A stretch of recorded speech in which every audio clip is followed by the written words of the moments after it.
Donc nous allons voir à présent comment comptabiliser, enregistrer sur ce logiciel un document, que ce soit un document bancaire, une facture d'achat, une facture de vente.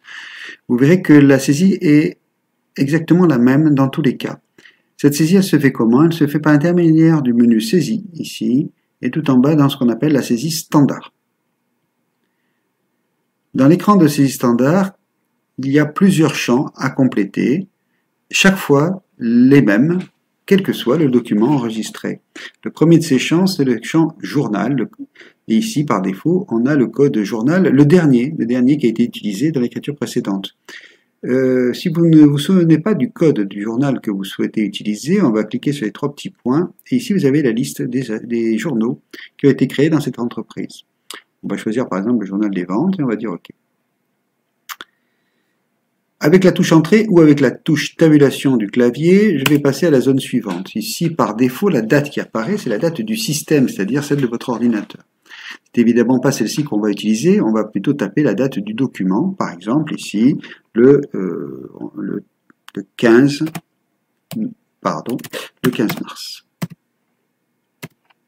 Il est inutile de taper les 0 des mois ou les 0 des jours, il est même inutile de taper l'année, dans la mesure où le document correspond à l'année sur laquelle vous êtes en train de travailler. C'est-à-dire que ici l'ordinateur est à la date de 2020, donc si le document date de 2020, c'est inutile de taper /20, il va le comprendre. Si par contre le document date de 2019 ou de 2021, il faudra évidemment taper l'année ici. Donc là, je n'ai pas besoin de compléter. Avec la touche Entrée, j'arrive à la zone numéro de pièce.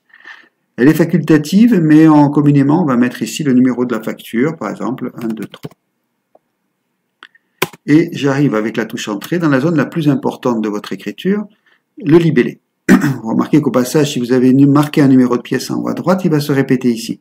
Je peux le compléter, par exemple en mettant F pour facture, et très très important, le nom du client. Très important parce que ce libellé va se reporter sur toutes les lignes de vos documents. On va le retrouver dans le journal, mais aussi dans les comptes. Et donc, on va identifier plus facilement un achat, une vente, en fonction du libellé que vous avez noté ici. Une fois ceci fait, le libellé, on va faire entrer, on arrive sur la première ligne de compte. Il s'agit d'un client. Si vous avez de la mémoire, vous savez que c'est le compte de la classe 4. Vous voyez qu'ici, il vous propose tout un tas de comptes de la classe 4. Moi, je me souviens que c'est du 41. Et donc ici, j'ai la liste de mes clients. Je vais prendre Cop Electro et je vais lui dire Entrée. Vous voyez que le libellé marqué précédemment se répète ici, ce qui ne vous empêche pas de le modifier si vous le souhaitez. On va passer dans la zone débit. On va marquer par exemple 1200 €. Entrée. J'arrive dans la code mode de paiement. Si vous le connaissez, vous pouvez le noter. On va dire par exemple c'est un chèque, sinon c'est facultatif.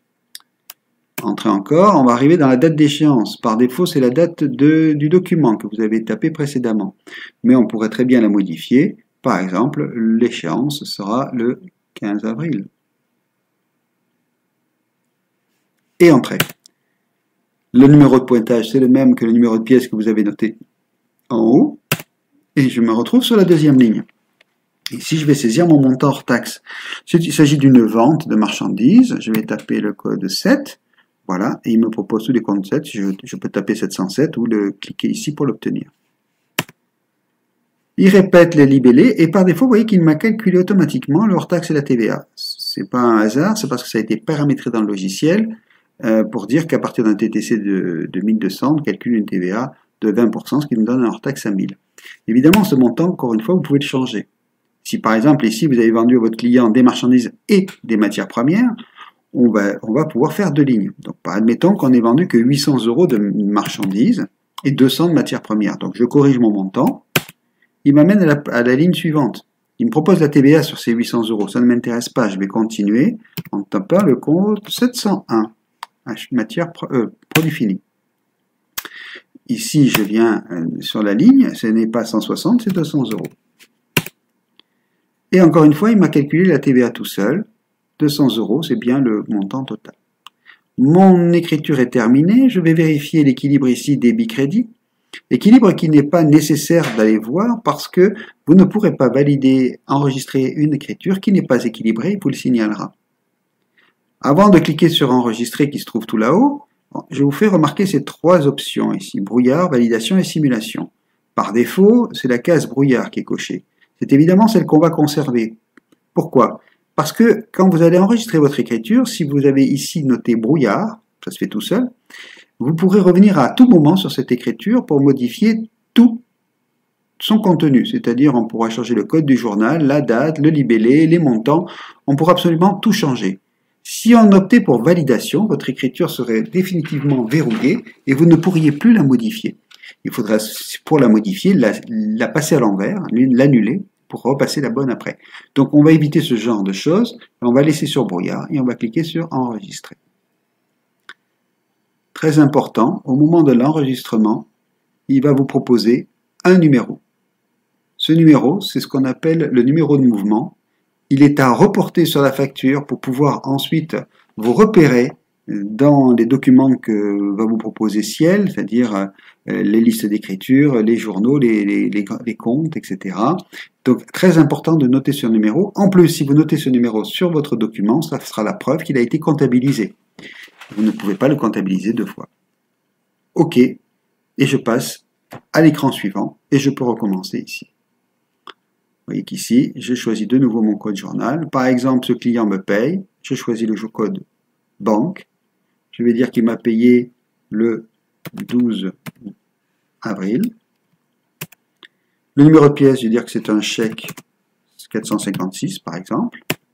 Il me répète le libellé, chèque 456 du client truc. Le compte, c'est évidemment le compte banque. 512, toujours commencer par les comptes que vous devez débiter, c'est très important pour la lecture de votre journal. On va dire que ce client m'a donné 1200 € par chèque, voilà. Et je vais solder le compte 411, alors ici c'était pas le truc, c'était Coop Electro, mais ça marche quand même, voilà. Arrivé ici, il faudra retaper le même montant dans le montant crédit, mais petite astuce, ici vous avez un bouton qui s'appelle solde. Vous pouvez cliquer sur ce bouton et automatiquement il va vous solder l'écriture. Encore une fois, elle est équilibrée, encore une fois, elle est en brouillard, je clique sur enregistrer. Et le mouvement est le numéro 7. Une fois que votre saisie est terminée, vous pouvez souhaiter vérifier ce que vous avez fait, éventuellement modifier une écriture, mais c'est quelque chose que vous pouvez faire immédiatement après, mais surtout c'est quelque chose que vous pouvez faire par la suite pour retrouver une écriture, comment elle a été passée, pour vous en inspirer, pour en passer une nouvelle qui lui ressemble, etc. Donc toutes ces écritures que vous venez d'enregistrer ici, on va les retrouver dans le menu Liste, Écriture. Dans ce menu liste écriture, vous avez ici bien entendu les dates, les fourchettes de dates. Faites attention que l'écriture que vous recherchez se trouve bien dans ces fourchettes de dates. Éventuellement, vous pouvez les réduire ou les agrandir. Ici, par défaut, on va chercher les écritures dans tous les journaux. On peut les limiter à certains journaux. Et par statut, donc on l'a vu, hein, brouillard, validation, simulation. Par défaut, tous. Ici, on retrouve dans la liste des écritures nos deux écritures passées précédemment, la numéro 6 et la numéro 7. On ne voit ici qu'une seule ligne par écriture parce qu'on est dans une zone qui s'appelle mouvement. Si vous cliquez sur ligne comptable, vous aurez le détail de vos écritures et on retrouve bien ici le TTC, les hors-taxes, etc. Et ici la deuxième écriture du journal de banque. Vous voyez ici les codes journaux, ici les dates, ici les numéros de compte utilisés, les libellés et les montants. Il est important, comme vous le voyez, de commencer toujours une écriture par le sens débit, parce que ça me permet de savoir que lors d'un deuxième montant débit qui apparaît, on est ici dans une deuxième écriture, différente de la première. Donc c'est une convention de toujours commencer par les débits dans la mesure du possible.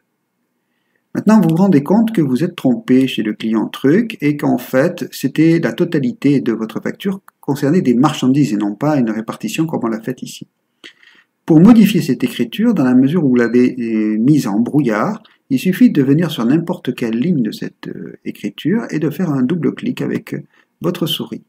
L'écriture revient dans le masque de saisie qu'on a vu tout à l'heure et on peut absolument tout changer. Donc ici, par exemple, je vais dire que dans mon code 707, je veux bien 1000 € et non pas 800.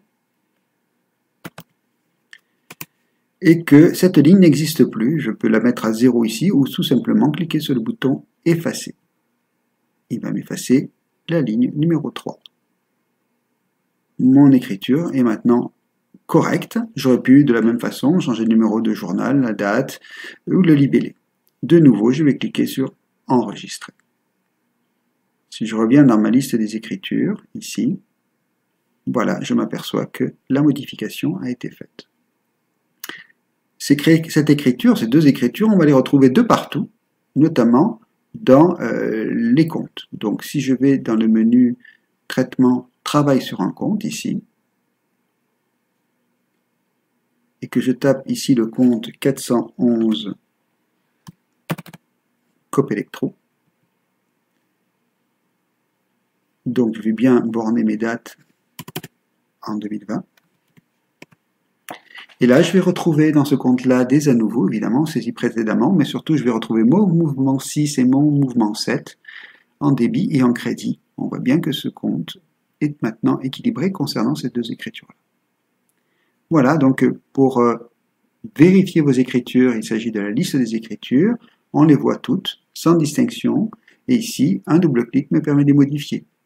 Si je vais dans traitement travail sur un compte, je retrouverai les écritures ici dans ce compte-là, mais là vous voyez, il ne s'agit que des TTC évidemment, puisque pour voir les hors-taxes, on va changer ici le numéro de compte, on va taper le compte 707, et là je vais retrouver mon client, mon hors-taxe des ventes, saisi dans l'écriture numéro 6. Dernier point à savoir, qui est très pratique, c'est que vous soyez dans la liste des écritures, comme on l'a vu tout à l'heure, mais aussi en consultation d'un compte quel qu'il soit, vous pouvez à partir de ce compte modifier l'écriture si elle est fausse. Donc ici on est dans le compte 707 et je constate que la facture du 15 mars du client truc n'est pas bonne. Donc si je veux la modifier, c'est pas la peine de retourner dans la liste des écritures, je viens sur la ligne qui m'intéresse et je fais simplement un double clic dessus. Et tout comme tout à l'heure dans la liste des écritures, l'écriture revient dans le masque de saisie. Dernier point très important, quand vous êtes en train de modifier une écriture, vous vous rendez compte qu'elle est bonne et que vous ne souhaitez pas la modifier, ou bien vous la modifiez, dans tous les cas, n'utilisez pas le bouton fermer. Ça peut provoquer des erreurs dans les sauvegardes du logiciel. Donc, préférez toujours cliquer sur enregistrer, même si vous n'avez pas modifié votre écriture. Voilà, maintenant, c'est à vous de jouer.